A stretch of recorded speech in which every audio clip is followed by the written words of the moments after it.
সুপ্রভাত সবাইকে। আমি মেগান মিচেল। তোমরা অনেকেই জানো আমি একজন শিক্ষক। এটা আমার শিক্ষকতা জীবনের 25তম বছর। আমি মূলত হাই স্কুলে পড়াই, মাঝে মাঝে মিডল স্কুলেও পড়াই।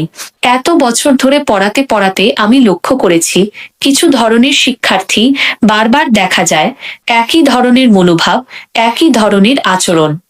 এখন আমি চাই তুমি ভাবো, যখন তুমি ভিক্টোরি উইথ অ্যাশের এই নতুন যাত্রায় পা রাখবে, তুমি কেমন ধরনের শিক্ষার্থী হতে যাচ্ছ। কারণ আমি দেখেছি অনেক সময় আমার সবচেয়ে মেধাবী ছাত্ররাই শেষ পর্যন্ত সফল হতে পারে না। কেন জানো? আমি মনে করি এর মূল কারণ হচ্ছে অহংকার। আমি একজন আর্ট শিক্ষক, তাই আমি সহজেই বুঝতে পারি কে সত্যিই প্রতিভাবান।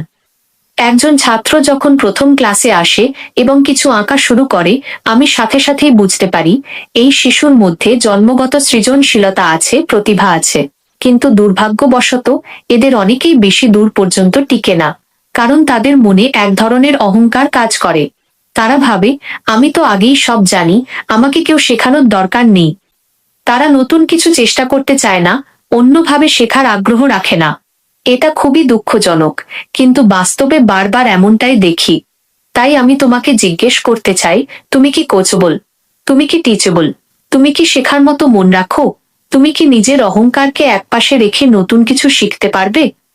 কারণ আমি আমার ছাত্রদের সবসময় বলি, যদি কোনো কাজ বা প্রক্রিয়া তোমার পছন্দ না ও হয়, তারপরও সেটা থেকে শেখো।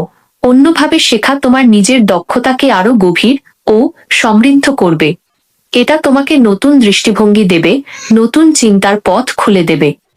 আর এক ধরনের শিক্ষার্থী আছে যারা হয়তো স্বাভাবিকভাবে ততটা প্রতিভাবান নয়, কিন্তু শেখার আগ্রহে পরিপূর্ণ।